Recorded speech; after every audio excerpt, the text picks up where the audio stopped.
지난 5주 동안 사순절 묵상 히브리서 말씀 같이 읽고 나누는 일에 같이 해주신 여러분들 참으로 감사합니다. 오늘 그 마지막 시간 히브리서 13장 8절로 18절 같이 읽고 마지막 묵상 나누도록 하겠습니다. 예수 그리스도는 어제나 오늘이나 영원토록 동일하시니라. 여러 가지 다른 교훈에 끌리지 말라. 마음은 은혜로서 굳게함이 아름답고 식물로서 할 것이 아니니 식물로 말미암아 행한 자는 유익을 얻지 못하였느니라. 우리에게 제단이 있는데 그 위에 있는 제물은 장막에서 섬기는 자들이 이 제단에서 먹을 권이 없나니 이는 죄를 위한 짐승의 피는 대제사장이 가지고 성소에 들어가고 그 육체는 영문 밖에서 불사름이니라. 그러므로 예수도 자기 피로써 백성을 거룩하게 하려고 성문 밖에서 고난을 받으셨느니라. 그런즉 우리는 그 능욕을 지고 영문 밖으로 그에게 나아가자. 우리가 여기는 영구한 도성이 없고 오직 장차 올 것을 찾나니 이러므로 우리가 예수로 말미암아 항상 찬미의 제사를 하나님께 드리자. 이는 그 이름을 증거하는 입술의 열매니라. 오직 선을 행함과 서로 나눠주기를 잊지 말라. 이 같은 제사는 하나님이 기뻐하시느니라. 너희를 인도하는 자들에게 순종하고 복종하라. 저희는 너희 영혼을 위하여 경성하기를 자기가 회개할 자인 것 같이 하느니라. 저희로 하여금 즐거움으로 이것을 하게 하고 근심으로 하게 말라. 그렇지 않으면 너희에게 유익이 없느니라. 우리를 위하여 기도하라. 우리가 모든 일에 선하게 행하려 함으로 우리에게 선한 양심이 있는 줄을 확신하노니. 아멘. 마지막으로 메시지 성경으로 한 번 더 읽도록 하겠습니다.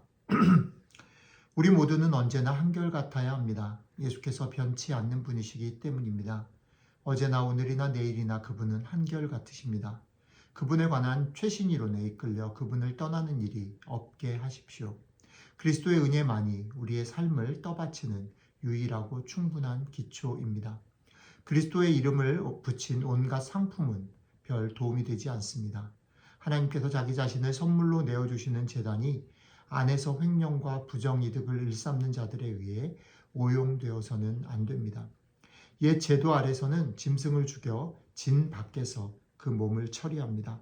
그 후에 그 피를 안으로 가져와서 죄를 위한 제물로 제단에 바칩니다. 예수님께서도 똑같은 일을 당하셨습니다. 그분은 성문 밖에서 십자가에 못 박히셨습니다. 그분은 거기서 희생의 피를 쏟으셨고 그 흘리신 피가 하나님의 제단에 드려져서 백성을 깨끗하게 했습니다. 그러니 우리도 밖으로 나갑시다. 예수께서 계시는 그곳, 중요한 일이 벌어지는 그곳으로 나갑시다. 특권을 누리며 안에서 안주하는 사람이 되려고 하지 말고 예수께서 받으신 치욕을 우리도 짊어져야겠습니다. 안에서 안주하는 사람의 세상은 우리가 있을 곳이 아닙니다. 우리는 장차 다가올 도성을 간절히 찾고 있습니다. 우리는 예수와 함께 밖에 있어야 합니다. 더 이상 짐승 피로 제사를 드릴 것이 아니라 예수의 이름으로 우리 입술에서 나오는 찬양의 제사를 하나님께 드립시다. 아무것도 당연하게 여기지 말고 공동의 유익을 위해 일할 때에 게으르지 말며 여러분이 가진 것을 다른 이들과 나누십시오. 하나님께서는 이런 예배 행위를 특별히 기뻐하십니다. 그것은 부엌과 일터와 길거리에서 이루어지는 다른 종류의 제사입니다. 여러분, 교회의 지도자들에게 민감히 반응하십시오. 그들의 권고에 귀를 기울이십시오. 그들은 여러분이 처해 있는 삶의 조건을 부지런히 살피며 하나님의 엄격한 감독 아래서 일하는 사람들입니다. 그들이 고단한 심정이 아니라 기쁜 마음으로 지도력을 펼치도록 도와주십시오. 그들을 힘들게 할 이유가 무엇이겠습니까? 우리를 위해 기도해 주십시오. 우리가 하는 일이나 그 일을 하는 이유에 대해서는 의심할 바가 없지만 상황이 어려우니 여러분의 기도가 필요합니다. 아멘. 드디어 우리는 히브리서의 마지막에 당도했습니다. 사실은 13장 전체를 읽었으면 좋겠지만 1절부터 7절은 앞의 내용의 요약이기도 하고 뒷부분 얘기는 18절 이하의 부분은 개인의 서신에 관한 부분이라서 1절부터 7절 그리고 뒷부분은 생략했습니다. 오늘 읽은 부분에서 특징적인 그런 부분이 무엇이냐면 1번은 그겁니다. 사실은 히브리서 전체 속에서 계속 반복되어지는 이야기. 히브리서는 마치 양으로 보면 예수님이 얼마나 탁월하신 분인가, 비교할 수 없을 만한 분인가, 얼마나 큰 가치인가를 얘기하는 듯 보입니다. 천사랑 비교하고 모세랑 비교하고 또 많은 대제사장들과 비교하고 또 율법과 제사 제도와 비교합니다. 그런데 그 많은 양에도 불구하고 결국 히브리서가 말하려고 하는 얘기는 그것을 가진 너희들의 은행에 마르지 않는 정도의 예치금이 있는 것, 그리고 너희가 이제 예수 그리스도의 몸을 바쳐서 찢어주심으로 하나님 앞에 담대하게 나아갈 수 있게 된 이것을 가지고 이 땅에서 소망 잃지 않고 포기하지 않고 담대히 살아라. 담대히 살아라.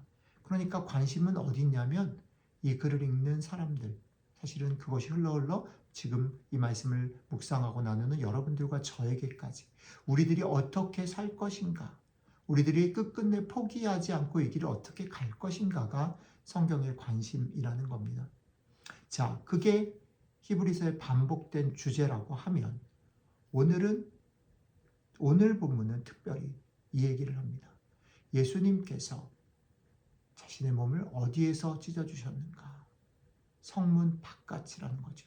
제단 앞이 아니라 성문 바깥에 골고다 언덕 십자가에서 자신의 몸을 찢고 피를 흘리셨다. 그러니 오늘 강조하는 부분은 우리도 주님을 따라 성문 밖으로 나가자. 성문 밖으로 나가자.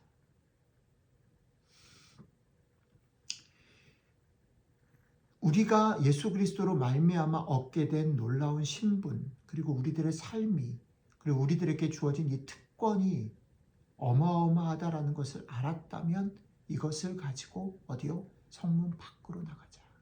성문 밖은 제가 볼 때는 기본적으로 히브리서 전체 속에 오늘 읽은 본문 속에서 보면 우리들의 일상, 여기서 보면 부엌과 일터와 길거리라고 메시지 성경이 번역한 것처럼 우리들의 삶, 아주 작은 일상적인 그 삶을 얘기하기도 하지만 또 하나는 제가 볼 때는 연약한 자들이 있는 곳, 도움이 필요한 자들이 있는 곳, 힘들고 고되지만 주님이 걸어가셨던 그 길, 가난한 자, 도움이 필요한 자, 위로가 필요한 자, 격려가 필요한 자들에게로 나아가는 것, 그것이라고 보여집니다. 우리 주님께서 우리를 위해서 자신의 몸을 찢고 피를 흘려 부르신 그 부르심이 이것이다라는 거죠.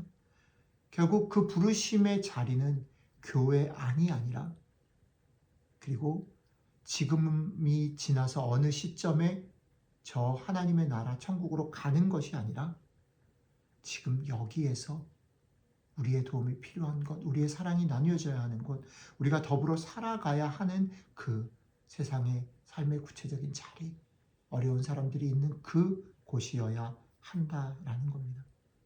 그러니 다시 한번 히브리서 여태까지 했던 이야기를 반복해서 말씀드리면 이겁니다.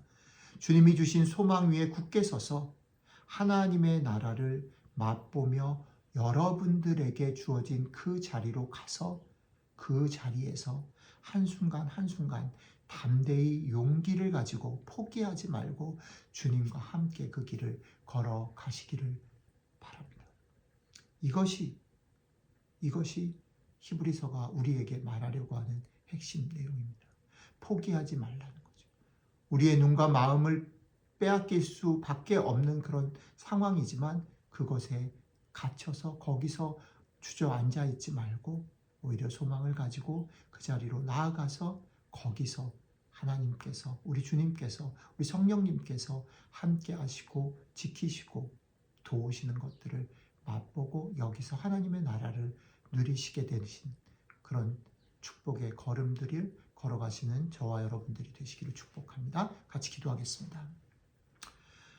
주님, 히브리서 말씀을 통해서 5주 동안 우리에게 주님 어떤 분이신지, 주님 주신 소망이 무엇인지, 왜 우리가 그 소망을 귀하게 여기고 붙잡아야 하는지, 그 소망 붙잡고 끝까지 포기하지 않고 살아야 하는지를 말씀해 주셔서 감사합니다.